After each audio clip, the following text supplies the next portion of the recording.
Welcome, welcome, one and all, to The Late Show. I'm your host, Stephen Colbert.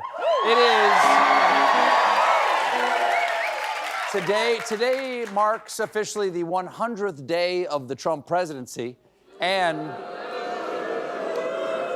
the whole 100-day thing started back in 1933, right? When FDR's extraordinary productivity set a first 100-day standard against which all future presidents would be measured. And I think it's appropriate to compare him to FDR because Trump is well on his way to bringing back polio.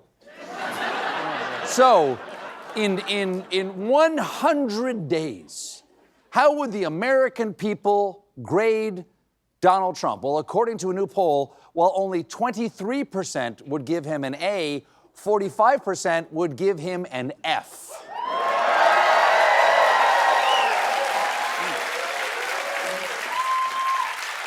The remaining 32% want to kick him right in the D. Yeah.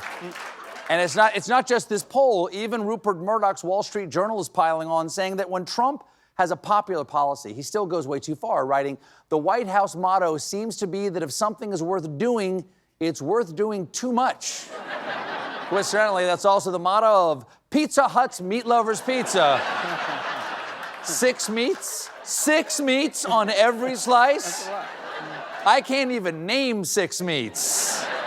Pork, beef, chicken, panda, and of course, man. The most dangerous topping. One place Trump is incredibly unpopular is up in Canada, which yesterday gave him their lowest letter grade, Z, as opposed to their highest grade, A+. And Canadians absolutely proved it yesterday when they went to the polls and elected Liberal Prime Minister Mark Carney.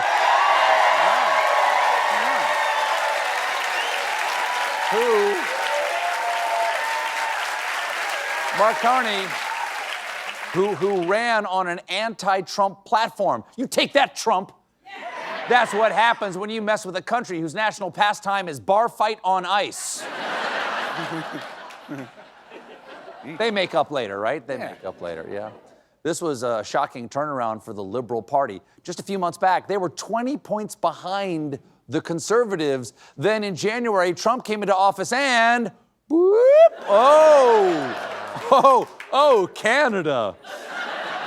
By the way, that line right there, also your cardiograph after eating poutine.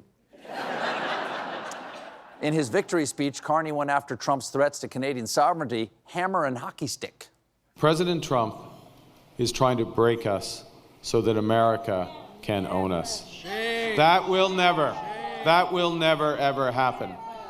That will never, ever happen. Come at me, bro. Let me introduce you to my two friends, quiet and reasonable. Come on. Let's go. You want to go, bro? You want to? With Carney's victory, Canadians rejected his younger, much Trumpier opponent, Pierre Poilievre, which must be a relief for Trump, because now he never has to try to say that guy's name. I will make Canada our 51st, precious 51st state, as I told their governor, Pierre Poilievre all the day. Polly want a cracker. And along came Polly. Yesterday, Trump hosted the Super Bowl champion Philadelphia Eagles. It's a traditional event to bring the championship team. Only one thing was missing this time. The team, because less than half of the 53-man roster attended. That's kind of embarrassing for the president. It's right up there. Yeah. So 20, 26, 27, 28, 27, 25. It's right up there when Lyndon Johnson honored the Jackson 2. Marlon and Tito agreed to show up. The president spoke to the ones who showed and tried to talk about the team's legacy. 2 years ago, the Eagles came incredibly close to football immortality. Yes, they did come incredibly close.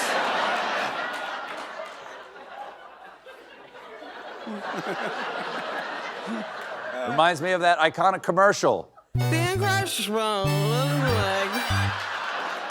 Moving overseas. Some people were alive in the 70s. So,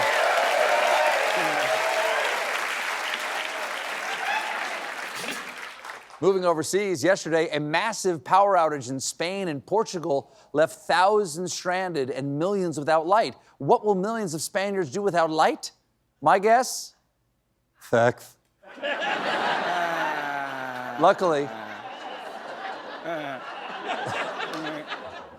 Luckily, the power's back on now, but the outage took down the entire electrical grid of Spain and Portugal. As Spain's prime minister put it, we have never had a complete collapse of the system. Yeah, in Spain, they usually just get 4 or 5 smaller collapses for the table. Speaking of blackouts, really?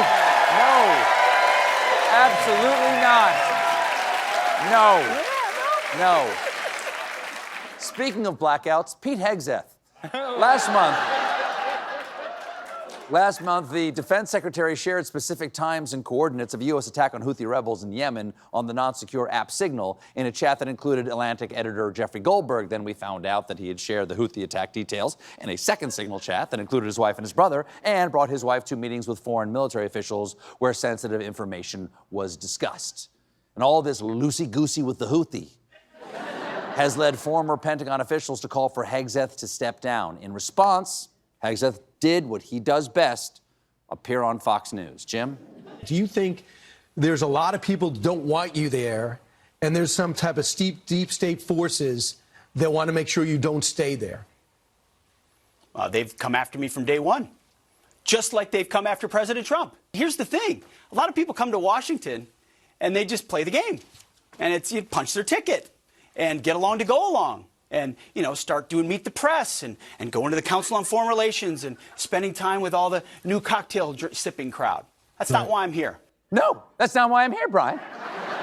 I'm not here. No, I'm not here with the new cocktail sipping crowd to go along to the Face the Nation on the Foreign Relations. I'm not here to do that. I'm here to do shots alone and text war plans. Brian, give me your number. I'll send you some hilarious pictures of me dry humping a cruise missile.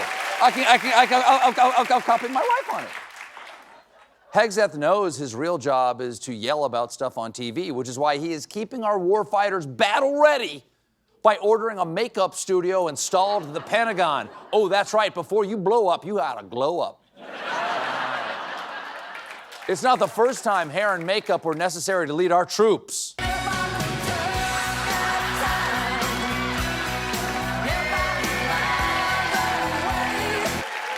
Man, Hegseth looks fantastic in a thong.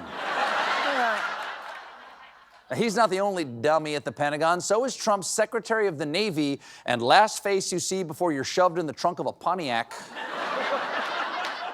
John Phelan. Phelan visited the Pearl Harbor Memorial last week, but he made a little whoopsie when he posted about it on social media, saying he was there to honor those who died during Pearl Harbor on June 7th, 1941. Now, fans of knowing stuff may recall that the actual date of the Pearl Harbor sneak attack was December 7th, 1941. But it's an easy mistake. I mean, who can forget the words of FDR? December 7th, 1941, a date that will live in June, evidently. I'm high, mother truckers! But, hey, he said that, right? He said that. He actually. But maybe it was a typo. Maybe it was an autocorrect. Or maybe he doesn't know when Pearl Harbor happened, because he did it again, posting a short while later about the fateful day of June 7th, 1941. It's like the famous saying goes, fool me once, shame on you, fool me twice. Hey, what was the date of 9/11? But I guess we shouldn't be surprised that Phelan is bad at this, because unlike previous naval secretaries, he has zero military experience, which explains why he's changed the Navy slogan to, "Why is everything so wet?" We got a great show for you tonight. I will be giving the Colbert questionnaire to Will Ferrell, and then I'll be talking with Amber Ruffin from CNN's Have I Got News for You. When we come back, I explain some major changes in America's workplace with the young ones.